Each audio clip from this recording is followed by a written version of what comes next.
Kisah perjalanan hidup umat manusia menurut kitab Henokh yang udah kita bahas sampai sekarang ini pada intinya tuh terus-menerus menceritakan tentang kehidupan dan kejatuhan manusia ke dalam dosa di sepanjang generasi dunia yang menciptakan pola berulang dan bentuk lingkaran setan untuk membelenggu setiap orang yang hidup di bumi sejak zaman manusia pertama, yaitu Adam dan Hawa, sampai ke zaman anak-anaknya Nuh. Walaupun sebelumnya kejahatan besar udah dibersihkan dari muka bumi lewat bencana banjir besar, tapi tetap aja masih ada sisa kejahatan yang terus berakar dan bertumbuh di dalam dunia.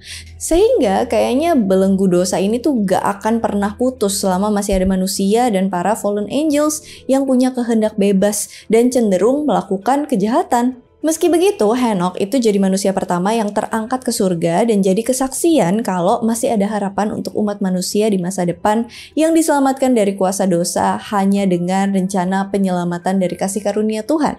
Itu semua dimulai dari kisah Nuh dan terus berlanjut ke kisah selanjutnya setelah peristiwa kehancuran Menara Babel, di mana ada seorang manusia baru yang sekali lagi dipilih Tuhan untuk melanjutkan perjanjian dan membawa pengharapan bagi umat manusia di generasi masa depan.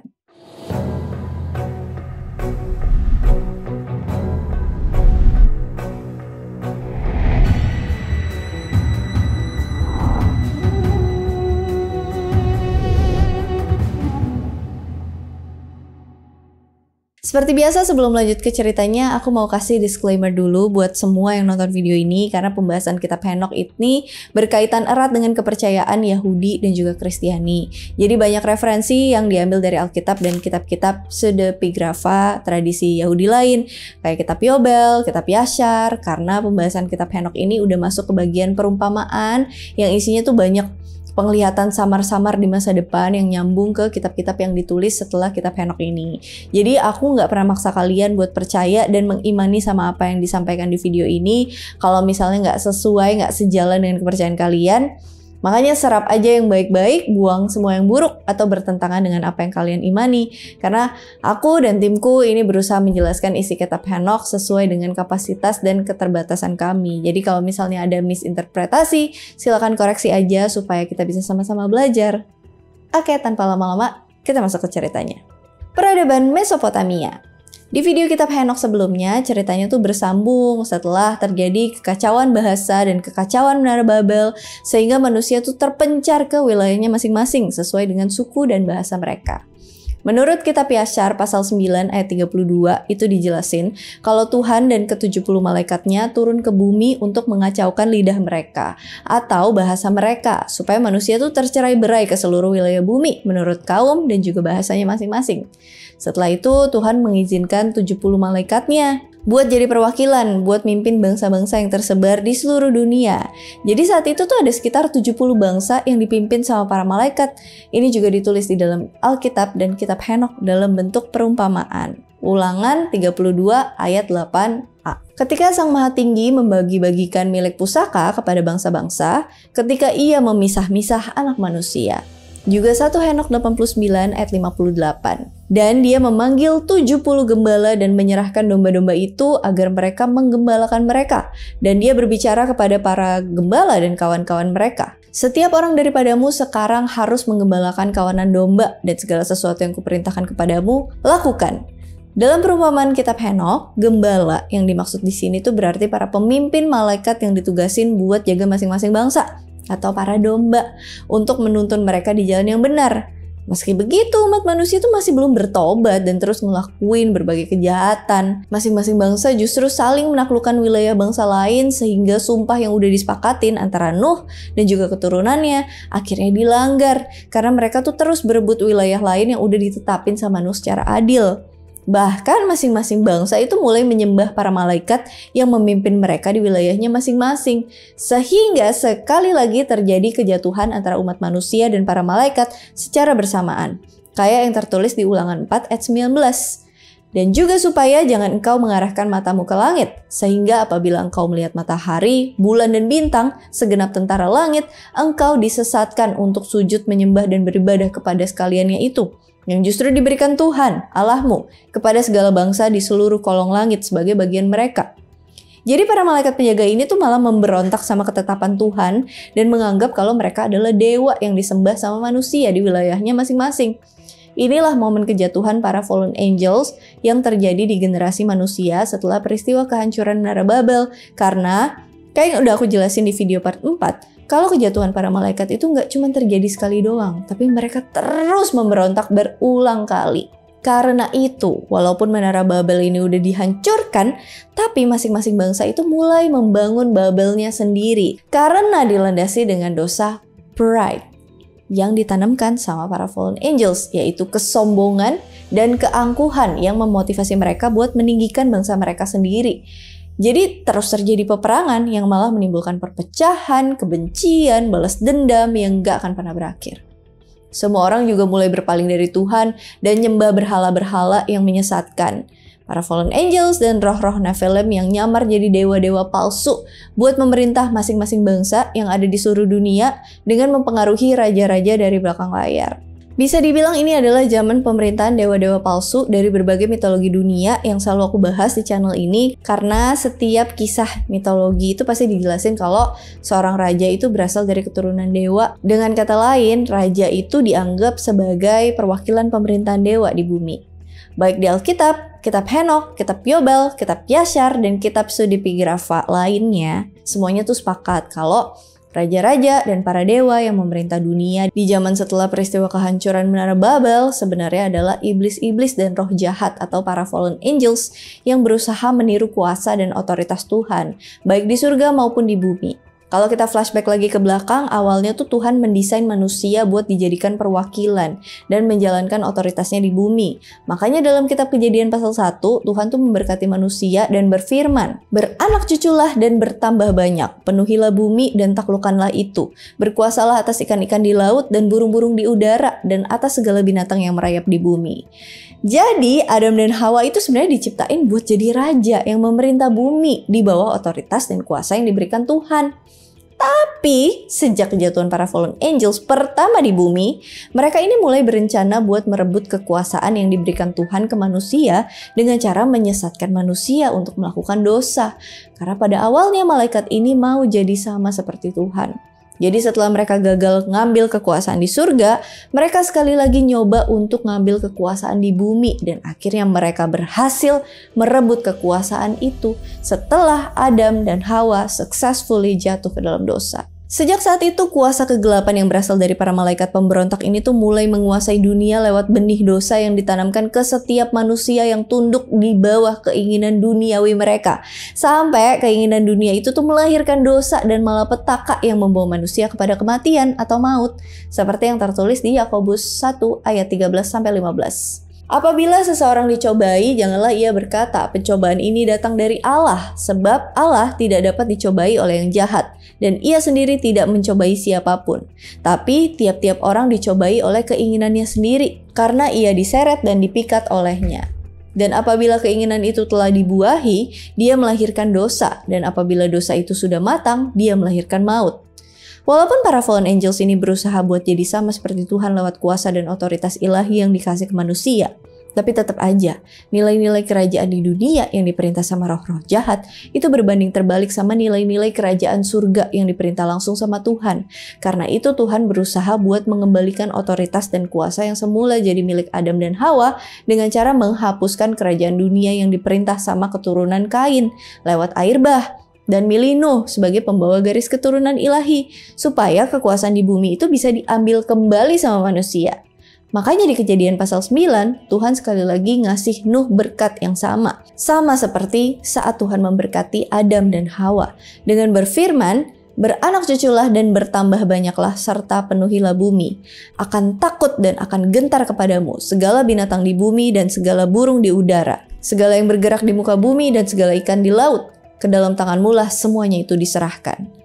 Tapi walaupun Tuhan sudah memberkati manusia dan ngembaliin otoritas yang udah direbut iblis, ternyata sekali lagi di zaman Raja Nimrod, manusia itu berpaling lagi dari Tuhan dan membangun Menara Babel buat meninggikan dan memasyurkan nama mereka sendiri. Jadi otoritas dan kuasa ilahi yang dipercayain Tuhan untuk umat manusia diserahin ke tangan roh jahat atau fallen angels. Setelah kehancuran Menara Babel, manusia tuh tetap punya sifat yang bebal dan gak mau bertobat dari dosa dan berbagai macam kejahatan. Kayak yang sebelumnya udah dijelasin. Kalau masing-masing bangsa itu malah bangun peradaban atau Babelnya sendiri yang dipimpin sama roh-roh Nephilim dan para fallen angels yang berkuasa di belakang layar buat ngatur dan memerintah kerajaan dunia di balik kegelapan yang berbanding terbalik sama kerajaan surga. Inilah alasan kenapa di berbagai belahan dunia itu pasti ada peninggalan situs-situs bersejarah berupa candi atau kuil buat menyembah dewa-dewa di wilayahnya masing-masing. Padahal identitas asli mereka sebenarnya adalah fallen angels atau roh-roh jahat yang nyamar jadi dewa palsu untuk menguasai suatu bangsa. Kalau kita baca sejarah dunia yang ditulis di buku-buku sejarah yang diajarin sampai sekarang, peradaban tertua di dunia itu dimulai dari wilayah Mesopotamia. Padahal kalau kita baca di Alkitab, kitab Henokh, kitab Yobel, kitab Yashar, kitab-kitab pseudepigrafa lain, peradaban pertama di dunia itu udah dimulai jauh sebelum itu. Tepatnya di generasinya Kain ketika dia membangun kota Henokh yang membentuk peradaban tertua di muka bumi. Tapi ilmu pengetahuan modern yang mencatat tentang sejarah dunia itu ngasih informasi yang agak melenceng karena hanya menyebutkan tentang peradaban pertama di Mesopotamia setelah peristiwa kehancuran Menara Babel. Semua peristiwa sebelum kejadian Menara Babel itu nggak diajarkan sama ilmu pengetahuan modern dan buku-buku sejarah dunia. Bahkan kalau kalian cari di Google dengan kata kunci peradaban tertua di dunia, yang muncul itu udah pasti peradaban Mesopotamia. Alkitab juga mencatat kalau peradaban Mesopotamia emang jadi peradaban maju pertama setelah peristiwa kehancuran Menara Babel, di mana peradaban ini tuh dimulai dari pembentukan kota Ur-Kasdim, yang menurut kitab Yobel dan kitab Yashar dibangun sama seseorang dari garis keturunan Yafet yang bernama Ur bin Kaset atau Ur anak dari Kaset. Ini menurut kitab Kejadian 11 ayat 28 dan 31, kitab Yobel 11 ayat 3, dan kitab Yashar 7 ayat 2 dan 7. Peradaban Mesopotamia menurut Alkitab itu terkenal sama bangsa yang menyembah berhala atau dewa-dewa palsu.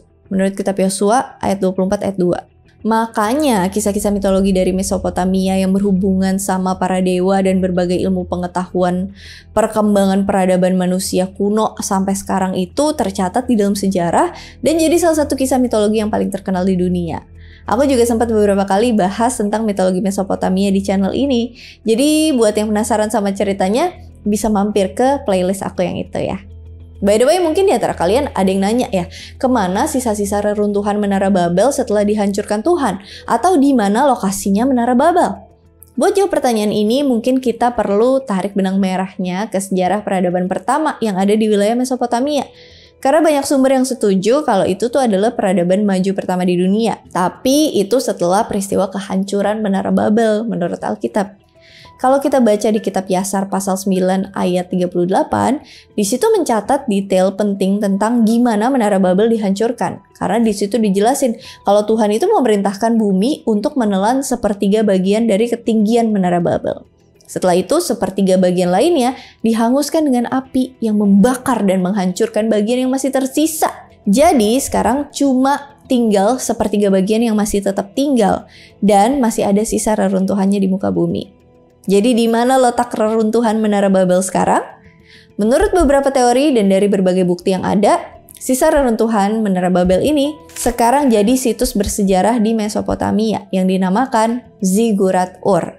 Kalau kalian sering nonton video short YouTube aku, salah satunya pernah tuh aku bahas tentang teori ini beberapa bulan lalu, udah lama sih. Tapi kenapa situs bersejarah ini tuh diduga sebagai bekas peninggalan Menara Babel? Dari namanya aja, Ziggurat Ur. Kita bisa tarik benang merahnya ke salah satu tokoh pendiri peradaban Mesopotamia menurut kitab Yobel dan kitab Yashar, yaitu Ur bin Kaset atau Ur, anaknya Kaset, yang berasal dari garis keturunan Yafet, karena dia yang pertama kali membangun kota Ur-Kasdim di Mesopotamia.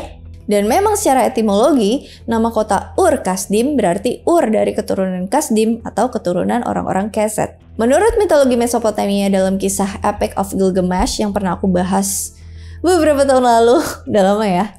Di situ juga dijelasin tentang kisah kota Uruk yang dibangun sama Gilgamesh, yang dalam cerita ini dipercaya sebagai tokoh setengah dewa lah ya, dan setengah manusia yang jadi raja di wilayah Mesopotamia. Jadi benang merahnya itu juga nyambung ke situ.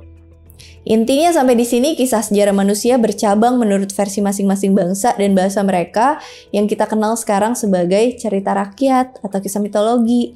Dan ini dimulai dari kisah mitologi tertua di dunia di wilayah Mesopotamia. Di sana, manusia itu menyembah pemimpin fallen angels atau dewa penguasa yang mereka sebut sebagai dewa Anu menurut kepercayaan dan tradisi wilayah itu. Dengan kata lain, alur cerita kitab Henokh ini udah sampai ke zaman pemerintahan para fallen angels di generasi ketiga. Karena masa pemerintahan fallen angels di generasi pertama yang udah aku jelasin di video part 4 itu udah dimulai di zamannya fallen angels Jekun yang pertama kali memberontak di surga. Kalau menurut Alkitab, Jekun disebut sebagai Satan. Setelah itu disusul dengan kejatuhan Azazel karena dihasut sama Jekun. Kalau menurut Alkitab, Azazel itu disebut sebagai putra fajar atau pembawa cahaya yang menurut bahasa Latin disebut Lucifer atau yang lebih dikenal sampai sekarang dengan sebutan Lucifer. Zaman pemerintahan Fallen Angels yang kedua itu dimulai dari zamannya The Watcher yang dipimpin sama Sem Yassa pas anak-anak Adam mulai berbuat dosa. Zaman ini terjadi di generasinya Kain sampai ke kisah air bah kayak yang udah aku jelasin di video part 1. Dan sekarang di video ini kita masuk ke zaman pemerintahan Fallen Angels di generasi ketiga. Ketika masing-masing bangsa udah menyebar dan menyembah dewa-dewa palsunya masing-masing menurut wilayah dan bahasa mereka. Kalau kita tarik lagi benang merahnya ke kisah-kisah mitologi, contohnya kayak cerita mitologi yang sering aku bahas, di situ juga dijelasin kalau para dewa penguasa juga dibagi dalam 3 zaman pemerintahan kan. Zaman pertama zaman primordial, zaman kedua zaman Titan, zaman ketiga diperintah sama Zeus, generasinya Zeus di Olympians. Jadi pembahasan kitab Henokh ini tuh makin bercabang kalau kita terusin secara detail karena kisahnya itu mencakup keseluruhan sejarah perjalanan panjang generasi manusia. Karena itu biar pembahasannya nggak makin bercabang kemana-mana, kitab Henokh dan Alkitab itu cuma fokus menyoroti kisah bangsa yang terpilih, yaitu bangsa yang dipilih Tuhan dari garis keturunan ilahi atau benih ilahi yang diwariskan dari Set, Henokh, Nuh, dan Sem. Melalui keturunan mereka, benih ilahi itu nggak akan pernah putus sampai kita masuk ke kisah selanjutnya. Manusia pilihan Abram. Di generasi anak-anaknya Nuh, benih ilahi ini masih tetap diwariskan melalui Sem. Karena kayak aku udah jelasin di video sebelumnya, Nuh itu memberkati Sem dan juga keturunannya. Alasannya karena dari antara ketiga anaknya Nuh, cuma Sem yang paling setia dan taat sama perintah bapaknya. Makanya di Kejadian 9 ayat 1 dijelasin kalau Tuhan tuh mempercayakan kuasa dan otoritasnya untuk Nuh dan keluarganya dengan cara memberkati mereka. Terus di Kejadian 9 ayat 26-27 dijelasin kalau Nuh itu pakai otoritas yang dikasih Tuhan buat memberkati Sem supaya dapat bagian yang terbaik saat mewarisi wilayah bumi. Selain Sem, Yafet juga diberkati Nuh, tapi posisinya ada di nomor 2 atau di tengah-tengah. Kalau Ham dikutuk Nuh karena udah bertindak kurang ajar sama bapaknya sendiri. Dari sini kita tahu kalau benih ilahi itu diwarisin buat Sem dan keturunannya. Tapi seiring dengan berjalannya waktu, semua orang, entah itu dari keturunannya Sem, Yafet, Ham, mereka semua melanggar perjanjian mereka dengan Tuhan yang membawa generasi umat manusia sekali lagi merosot ke dalam kuasa dosa.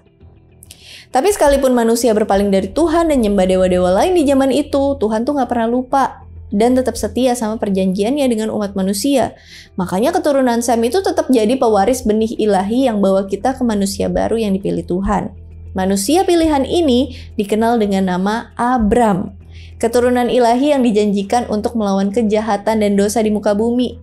Karena kalau kita flashback lagi ke belakang setelah kejatuhan manusia pertama ke dalam dosa, di Kejadian 3 ayat 15, Tuhan berfirman kalau keturunan ular atau iblis tuh akan terus bermusuhan dengan keturunan manusia. Keturunan manusia bakal meremukkan kepala si ular, sementara ular itu sendiri bakal meremukkan tumit manusia. Yang artinya Tuhan menjanjikan kalau keturunan manusia atau anak manusia suatu saat akan berhasil mengalahkan kuasa iblis dari benih jahat yang ditanamkan dalam hati manusia. Sementara anak manusia itu sendiri, itu juga harus mati karena serangan ular atau iblis. Jadi ini semacam paradoks yang mungkin bikin bingung sebagian orang yang baca ayat ini. Gak cuma di kitab Kejadian, kitab Henokh juga menulis hal yang serupa. Kayak di beberapa ayat ini. 1 Henokh 15 ayat 12. Dan roh-roh ini akan bangkit melawan anak-anak manusia dan melawan perempuan. Karena dari merekalah roh-roh ini berasal. Pada hari-hari pembunuhan dan penghancuran. 1 Henokh 46 ayat 4. Dan anak manusia ini yang telah engkau lihat akan menyingkirkan raja-raja dan orang-orang perkasa dari tempat mereka berbaring dan orang-orang kuat dari tahtanya, dan akan melepaskan ikatan orang-orang kuat dan akan menghancurkan gigi orang-orang berdosa. 1 Henokh 69 ayat 27. Dan dia duduk di atas tahta kemuliaannya, dan semua penghakiman telah diberikan kepadanya, anak manusia. Dan dia menyebabkan orang-orang berdosa hilang dan dihancurkan dari muka bumi, dan juga orang-orang yang telah menyesatkan bumi. Intinya, anak manusia yang dimaksud dalam kitab Henokh ini adalah pembawa garis keturunan ilahi yang akan menyelamatkan manusia dari kuasa dosa. Dan garis silsilah keturunan ilahi ini sampai ke Abram. Karena itu Abram dipilih Tuhan buat melanjutkan visi dan misi dari leluhurnya. Mulai dari Set, Henokh, Nuh, Sem yang akan bawa kita ke rencana karya penyelamatan dan janji Tuhan selanjutnya. Di mana tujuan akhirnya supaya manusia dibebaskan sepenuhnya dari kuasa dosa. Di video part 7 kemarin aku udah jelasin ya kalau kata dosa itu diambil dari bahasa Ibrani yaitu kata yang artinya gagal atau meleset dari tujuan. Jadi di sini Tuhan tuh punya rencana buat mengembalikan manusia ke tujuan awal, mengembalikan otoritas dan kuasa yang direbut iblis supaya manusia berkuasa di bumi sesuai dengan kehendak Tuhan. Makanya di kisah ini Tuhan milih Abram dari tengah-tengah bangsa Mesopotamia yang fasik dan berdosa, yang meleset dari tujuan supaya generasi umat manusia dikembalikan lagi ke tracknya Tuhan. Walaupun menurut Alkitab, kitab Yobel, kitab Henokh nggak dijelasin tentang masa kecilnya Abram, tapi kalau menurut kitab Yasar kita bisa dapat sedikit informasi nih tentang kisah masa lalunya Abram. Dia lahir dari latar belakang keluarga yang melayani Raja Nimrod. Otomatis orang tuanya juga ikutan nyembah berhala atau dewa-dewa mitologi Mesopotamia di sini. Tapi karena kasih karunia Tuhan, Abram emang udah dipilih sejak lahir untuk melahirkan suatu bangsa yang akhirnya berbalik kepada Tuhan yang benar.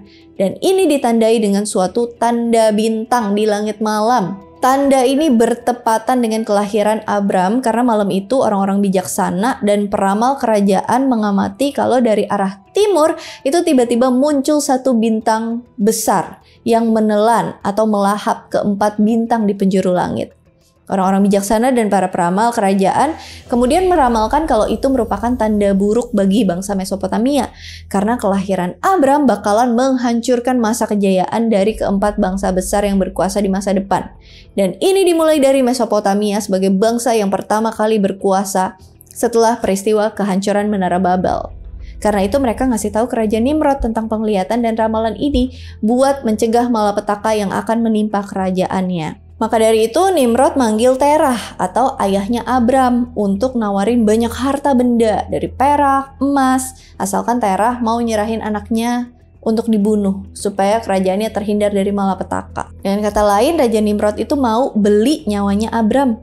Tentu aja Terah sebagai orang tua nggak mungkin dong tega jual anaknya sendiri dan nyerahin nyawanya cuma buat dibunuh, meskipun Terah sendiri jadi salah satu orang kepercayaannya Raja Nimrod. Makanya Terah mikirin cara buat nyelamatin anaknya, yaitu dengan nukar bayi Abram sama anak bayi dari salah satu budaknya. Kasihan banget, yang seumuran sama Abram. Karena di zaman itu perbudakan kan emang legal dan jadi hal yang biasa. Jadi seorang budak itu harus kudu tetap nurut sama tuannya dan gak boleh melawan sama sekali. Di sini kita bisa tahu kalau perbudakan itu emang udah terjadi dari zamannya Raja Nimrod karena orang-orang udah pada meninggalkan Tuhan. Sedangkan Tuhan sendiri nggak pernah membenarkan pembudakan karena sejak zaman penciptaan manusia sampai ke perjanjian Tuhan dengan Nuh, nggak ada satupun perintah Tuhan atau aturan yang menjelaskan tentang perbudakan. Meskipun begitu, dalam kisah ini karena ada pengorbanan anak bayi yang berasal dari seorang budak, bayi Abram akhirnya berhasil selamat dan dikirim Terah buat sembunyi dan tinggal di dalam gua yang lokasinya jauh dari kota supaya nyawanya bisa selamat. Di dalam gua itu Abram ditemenin sama ibunya dan juga pengasuhnya, dan setiap bulan sekali Terah selalu datang buat ngirim makanan dan persediaan selama bertahun-tahun, sampai akhirnya 10 tahun kemudian Abram keluar dari gua dan tinggal di rumahnya Sem, anaknya Nuh. Dari sini ceritanya nyambung ke kisah pembangunan Menara Babel karena yang barusan aku ceritain itu flashback ya tentang masa kecilnya Abram. Secara latar terjadi sebelum peristiwa Menara Babel. Jadi selama pembangunan sampai kepada kehancuran Menara Babel di tanah Sinear, Abram itu nggak ikut terlibat di peristiwa itu karena dia tinggal di rumahnya Sem. Selama tinggal di sana, Sam selalu ngajarin Abram tentang berbagai ajaran dan hikmat yang benar dari Tuhan. Sam juga ngasih tahu rahasia kebenaran tentang perjanjian antara umat manusia dengan Tuhan di zamannya Nuh. Tapi seiring dengan berjalannya waktu, perjanjian itu akhirnya dilanggar sama keturunan Nuh sendiri, kayak yang udah aku jelasin di video part 7 kemarin. Selain Abram, Terah juga punya 2 anak laki-laki yang umurnya tuh jauh lebih tua. Mereka itu Haran dan Nahor. Jadi Abram itu anak bungsunya Terah yang disembunyiin di rumah Sem sampai tumbuh dewasa dan semakin mengenal Tuhan yang benar. Meskipun orang tuanya sendiri pada nyembah berhala yang terbuat dari kayu dan batu yang gak bisa ngomong atau bergerak. Makanya waktu Abram udah dewasa dan keluar dari rumah, Abram ngeliat sendiri kelakuan orang-orang yang tersesat dengan nyembah dewa-dewa palsu. Abram ngerasa kalau sebagian besar kelakuan manusia tuh udah pada gak beres karena benih ilahi yang ditanemin dalam hati Abram tuh udah mulai bertumbuh jadi iman yang kuat. Karena iman timbul dari pendengaran tentang kebenaran yang disampaikan Sem secara turun-temurun mulai dari generasinya Henokh. Sejak saat itu, Abram itu dengan tegas menentang semua penyembahan berhala di dalam keluarganya dan meyakinkan Terah, ayahnya, kalau semua itu sia-sia. Karena dewa-dewa yang mereka ciptakan dari kayu dan batu itu nggak bisa gerak, ngeliat, denger, ataupun jawab doa-doa mereka. Abram juga berani nentang Raja Nimrod sampai rela disiksa, dimasukin ke dalam penjara, bahkan sampai dibakar hidup-hidup. Tapi ajaibnya, Abram berhasil selamat dari semua siksaan itu. Kisah ini nggak ditulis di Alkitab, tapi kitab Yobel dan kitab Yasar mencatat semua peristiwa kehidupan Abram di Mesopotamia dengan detail. Kitab Kejadian mulai dari pasal 12 tuh cuma ngejelasin tentang kisah perjumpaan Abram sama Tuhan secara pribadi setelah ngalamin berbagai macam pencobaan di bawah pemerintahan Raja Nimrod di Mesopotamia yang ditulis dalam kitab Yasar dan juga kitab Yobel. Karena Abram selalu bersikeras tentang raja, di kisah ini, Abram itu jadi buronan kerajaan yang kabur dari kota Ur Kasdim. Dan disitulah terjadi momen di mana Tuhan datang secara pribadi buat menyelamatkan Abram dengan cara ngasih petunjuk supaya pergi dari Mesopotamia menuju tanah perjanjian, yaitu tanah Kanaan yang sebelumnya direbut sama keturunannya Ham yang bernama Kanaan. Padahal tanah itu aslinya ditetapkan Nuh untuk menjadi milik keturunan Sem. Jadi selama beberapa generasi, tanah Kanaan itu selalu direbutin sama berbagai bangsa karena negeri itu yang paling masyhur dan diberkati Tuhan. Tapi Tuhan milih Abram dan keluarganya buat tinggal di tanah itu karena Abram emang keturunan Sem yang berhak menempati tanah Kanaan. Tuhan juga berjanji kalau Abram akan jadi bangsa yang besar. Dan janji ini adalah penggenapan dari ramalan orang-orang berhikmat dan tukang-tukang ramal yang ada di istana Raja Nimrod. Karena itu, Abram dan istrinya yang bernama Sarai mulai perjalanan panjang mereka ke tanah Kanaan. Mereka berdua juga ditemenin sama anaknya Haran yang bernama Lot. Jadi, Lot ini keponakannya Abram. Karena udah sebelumnya dijelasin kalau Haran itu salah satu saudara laki-lakinya Abram. Terus apa yang bakal terjadi setelah Abram sampai ke tanah Kanaan? Di situ Tuhan sendiri yang janji kalau Abram bakalan diberkati dan membuat namanya jadi masyhur. Jadi Abram dan keluarganya juga jadi berkat untuk semua manusia yang ada di muka bumi.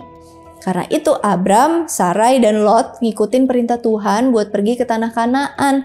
Supaya dari keluarga mereka, semua manusia sekali lagi bakal dipulihkan dan diberkati Tuhan. Menurut kitab Yobel, sebelum Abram berangkat menuju tanah Kanaan, Tuhan membuka mulut dan telinga Abram supaya dia bisa mengerti dan berbicara dalam bahasa Ibrani. Karena sebelumnya kan Abram berkomunikasi dengan bahasa Mesopotamia kuno, tapi sekarang Abram udah ngerti bahasa Ibrani. Kitab Yobel mencatat kalau bahasa Ibrani itu adalah bahasa yang pertama kali diciptakan sebelum peristiwa kekacauan bahasa di kisah kehancuran Menara Babel. Jadi mulai dari generasi manusia pertama, mereka tuh terus berbicara dalam bahasa Ibrani. Bahkan Henokh juga nulis kitab Henokh ini dalam bahasa Ibrani. Tapi semenjak bahasa manusia tercerai-berai, habis peristiwa Menara Babel, gak ada satupun manusia yang paham sama bahasa Ibrani dan tulisan-tulisan kitab Henokh yang diwarisi secara turun-temurun. Makanya Tuhan ngajarin Abram tentang caranya membaca dan menulis dalam bahasa Ibrani. Supaya rahasia dunia yang ditulis dalam kitab Henokh itu bisa diwariskan Abram sebagai manusia yang dipilih oleh Tuhan. Kalau kalian masih ingat di video part 7 kemarin aku dijelasin kalau kitab Henokh ini diwariskan ke Yafet dan keturunannya. Di video ini ternyata emang bener kalau riwayat kitab Henokh yang diwariskan secara turun-temurun ternyata dipelihara sama keturunan Yafet di kota Ur Kasdim. Karena kota itu dibangun sama Ur, anak Keset. dari keturunan Yafet. Tapi ya tetap aja mereka nggak paham sama apa isi kitab Henokh ini karena ditulis dalam bahasa Ibrani, sehingga akhirnya kitab ini jatuh ke tangan Abram karena dia satu-satunya manusia yang ngerti bahasa Ibrani. Jadi kitab Henokh ini balik lagi ke garis keturunan Sem sebagai pembawa benih ilahi. Tanah perjanjian, Kanaan. Abis ngikutin instruksi dari Tuhan, akhirnya Abram, Sarai, Lot tiba di tanah Kanaan setelah perjalanan panjang dari Mesopotamia. Mereka bertiga berhasil sampai ke tanah itu bukan karena kekuatan mereka sendiri, tapi semua karena kasih karunia dan penyertaan Tuhan. Dan yang paling penting karena Abram juga punya iman yang kuat untuk tetap teguh percaya sama Tuhan. Menurut Alkitab, kitab Henokh, kitab Yobel, kitab Yashar, semuanya mendeskripsikan kalau tanah Kanaan adalah negeri yang sangat luas dan baik. Di sana tumbuh segala jenis pohon anggur, pohon ara, pohon kurma, pohon minyak, dan banyak jenis tumbuh-tumbuhan karena tanah itu sangat subur dan diberkati sama Tuhan. Makanya tanah Kanaan disebut sebagai tanah perjanjian. Deskripsi lengkap dari nubuat Henokh tentang tanah Kanaan atau tanah perjanjian yang tercatat dalam kitab Henokh bisa kalian baca di pasal ke-26. Tanah perjanjian ini juga pernah aku bahas di video kitab Henokh part 2, dan di sini Henokh juga bernubuat kalau tempat itu emang jadi tanah yang paling diberkati Tuhan. Karena itu setelah sampai di tanah Kanaan dan ngelihat sendiri kalau tanah itu emang subur dan diberkati Tuhan, Abram mulai membangun mezbah di atas pegunungan Betel buat mempersembahkan korban bakaran sebagai rasa terima kasih dan ucapan syukur kepada Tuhan. Karena akhirnya mereka tiba di tanah perjanjian itu dengan selamat. 3 tahun kemudian setelah Abram dan keluarganya sampai di tanah Kanaan, mereka kemudian diuji sama Tuhan dengan bencana kelaparan yang melanda negeri itu. Tujuannya supaya Tuhan ngeliat apakah mereka tetap setia sama janji Tuhan atau mereka justru berjalan menurut kehendak mereka sendiri nih. Tapi akhirnya mereka nggak percaya sama janji Tuhan buat tetap tinggal di tanah Kanaan dan pergi ke Mesir buat menghindari bencana kelaparan yang nimpa negeri mereka, dengan berharap kalau mereka bisa bertahan hidup di Mesir dengan kekuatan mereka sendiri. Setelah sampai di Mesir, Abram bilang gini ke istrinya, kalau ada yang nanya, bilang aja kita berdua ini saudara. Jangan bilang kalau kita ini sebenarnya pasangan suami istri. Tujuan Abram bilang gitu ke istrinya karena dia takut kalau orang-orang di Mesir tuh bakalan bunuh Abram dan ngerebut istrinya. Karena saat itu Sarai dianggap sebagai perempuan yang paling cantik yang pernah datang ke Mesir. Pas nyampe di kota, ternyata emang bener apa kata Abram. Karena Firaun waktu ngelihat Sarai yang cantik itu langsung terpesona dan jatuh cinta sama kecantikannya. Makanya Firaun nanya identitas mereka. Terus Abram bilang kalau mereka ini tuh cuma kakak adik doang. Tujuannya supaya dia diperlakukan Firaun dengan baik. Dan ternyata emang benar karena setelah itu Abram, Sarai, dan Lot itu diundang ke istana Firaun dan disambut dengan baik. Karena Firaun mau nikah sama Sarai. Bahkan Abram dan Lot itu dikasih harta benda yang melimpah. Emas, perak, kambing, domba, lembu, sapi, keledai, berbagai hewan ternak lain. Bahkan termasuk budak laki-laki dan perempuan. Jadi di sini Abram dan Lot itu mendadak jadi kaya secara instan karena kecantikan Sarai. Bisa dibilang Abram rela menjual istrinya sendiri dan kekayaan dan harta dunia dan melupakan janji Tuhan. Kalau di masa depan nanti Abram akan jadi bangsa yang besar. Di sini Abram udah gak setia sama janji Tuhan karena lebih ngikutin kepuasan dan keinginan duniawinya. Jadi Abram terpisah dari istrinya. Tapi karena Tuhan masih tetap setia sama keluarganya Abram, Tuhan ngirimin tulah atau malapetaka ke Firaun dan seisi istananya. Sampai akhirnya Firaun tahu kalau malapetaka ini menimpa mereka karena kedatangan Abram, Lot, dan Sarai.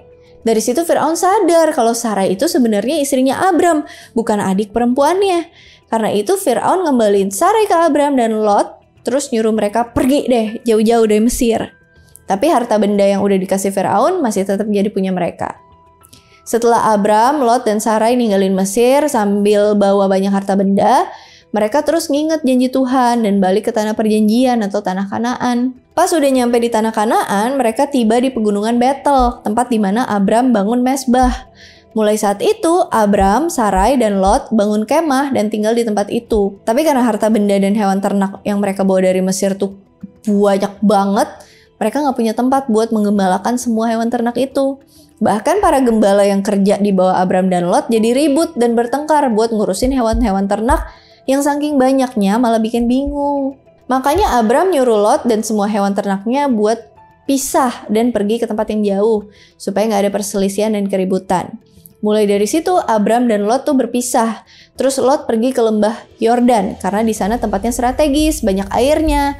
Jadi Lot milih tempat itu buat tinggal dan netap dengan semua hewan-hewan ternaknya. Tapi apesnya beberapa waktu kemudian terjadi perang besar antara 9 kerajaan yang terbagi jadi 2 kubu. Kubu pertama terdiri dari aliansi kerajaan Sinear, Elazar, Elam, dan Tidal. Kubu kedua terdiri dari aliansi kerajaan Sodom, Gomora, Atma, Zeboim, dan Zoar. Jadi 5 kerajaan lawan 4 kerajaan. Dan lembah Yordan yang jadi tempat tinggalnya Lot termasuk dalam wilayah kota Sodom. Makanya mereka ikut terlibat dalam peperangan.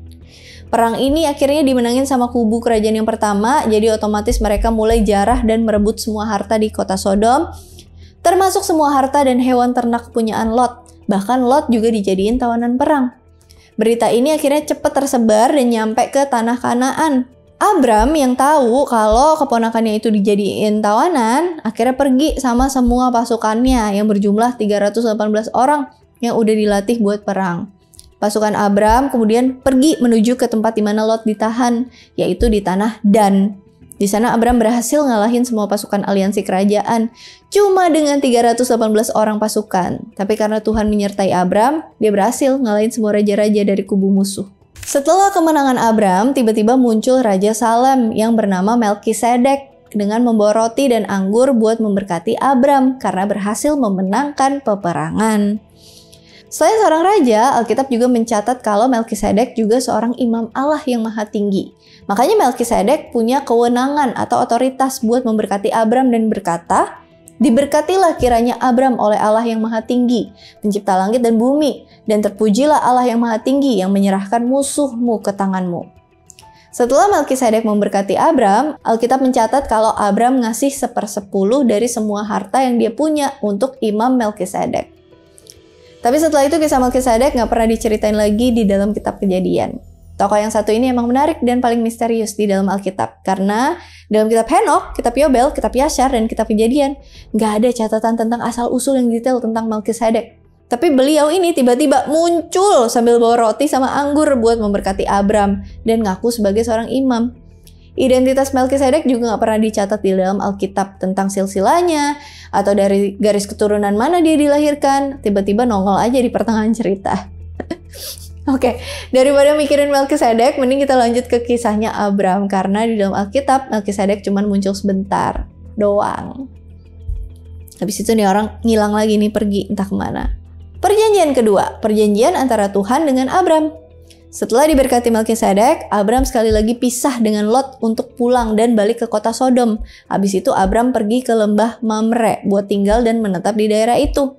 Pas nyampe di lembah Mamre, sekali lagi Tuhan menampakkan diri dan ketemu dengan Abram dalam sebuah mimpi atau penglihatan. Tujuan Tuhan bertemu dengan Abram supaya sekali lagi melakukan perjanjian dengan umat manusia melalui Abram. Karena dia jadi manusia pilihan yang berhasil melewati berbagai ujian dan tetap setia sama Tuhan. Makanya Tuhan memperbarui perjanjiannya dengan manusia setelah keturunan Nuh melanggar perjanjian yang pertama.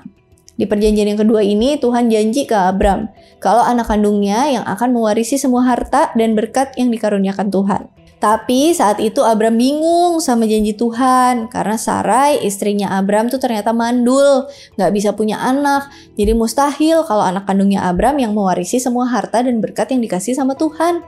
Tapi walaupun hal itu mungkin mustahil bagi manusia, nggak ada yang mustahil bagi Tuhan. Karena Tuhan sendiri yang menjanjikan kalau keturunan Abram akan sebanyak bintang-bintang di langit dan sebanyak butiran pasir yang ada di pantai. Intinya keturunan Abram itu nggak bisa dihitung jumlahnya. Dan selain menjanjikan keturunan yang banyak, Tuhan juga menjanjikan kalau keturunannya tuh bakalan mewarisi tanah Kanaan yang diberkati Tuhan. Selain ngasih berkat, Tuhan juga memperingatkan ke Abram kalau keturunannya di masa depan itu akan dicerai-beraikan ke segala bangsa dan diasingkan dari tanah perjanjian kepunyaan mereka sendiri. Dan di tempat asing itu mereka akan diperbudak dan dianiaya selama 400 tahun lamanya. Tapi bangsa-bangsa yang memperbudak dan menganiaya anak-anak Abram itu bakalan dihukum sama Tuhan.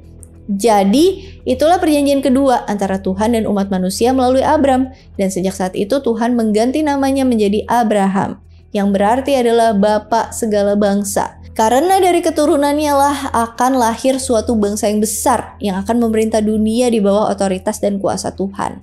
Inilah awal dari rencana Tuhan untuk mengembalikan manusia ke dalam jalan kebenaran, yaitu lewat bangsa-bangsa yang berasal dari keturunan Abraham, supaya mereka disebut sebagai anak-anak Allah yang akan mewarisi bumi seperti di zaman Nuh dan zaman Adam, waktu mereka masih megang otoritas dan kuasa ilahi untuk berkuasa atas segala jenis hewan dan tumbuhan yang ada di muka bumi.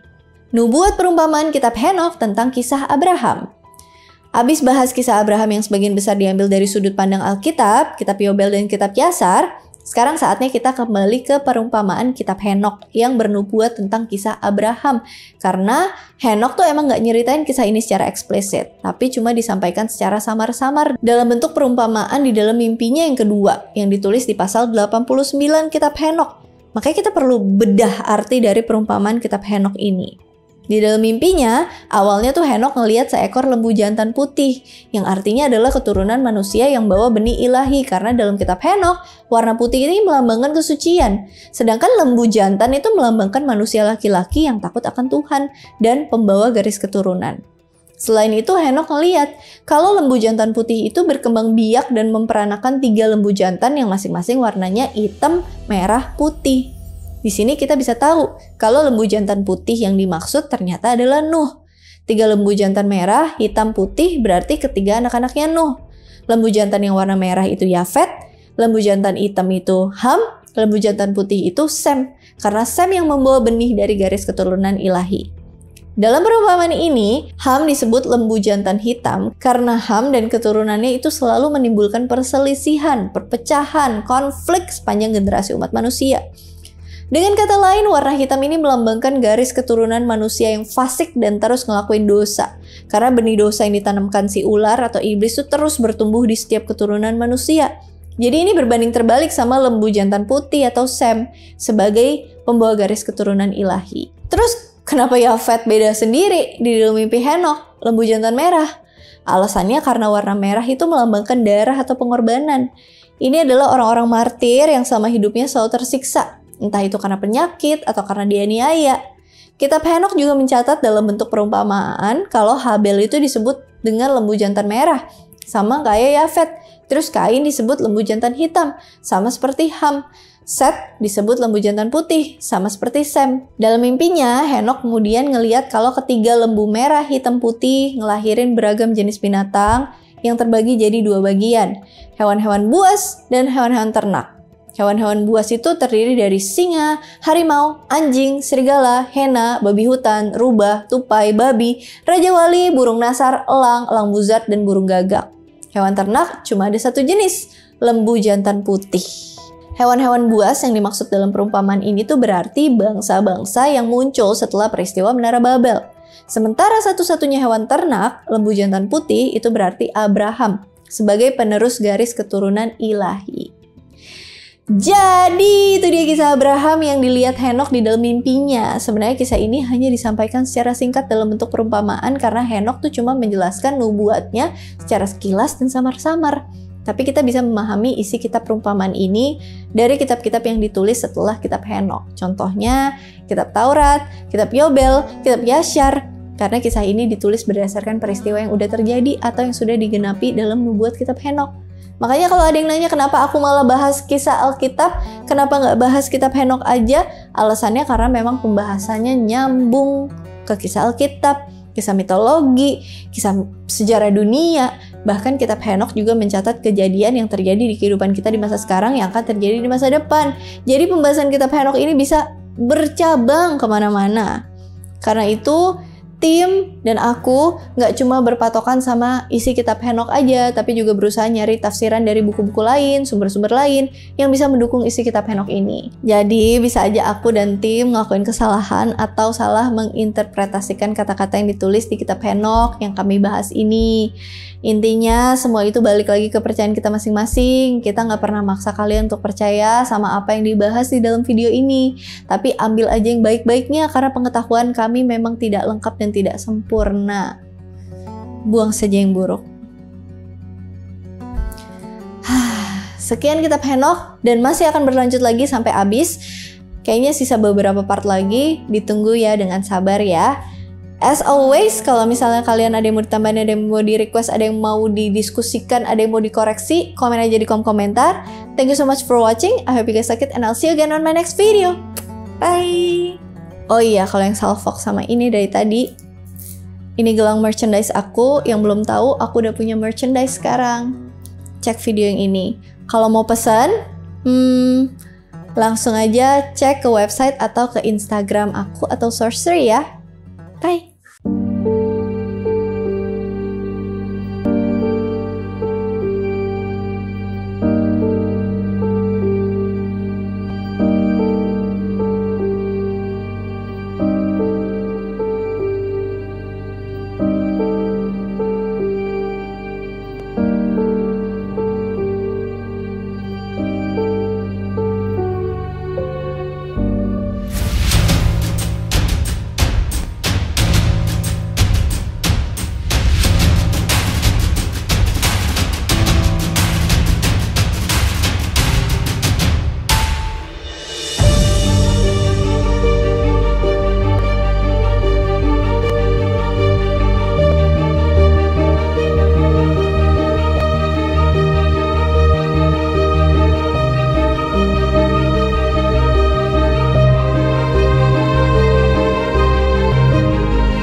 Kisah perjalanan hidup umat manusia menurut kitab Henokh yang sudah kita...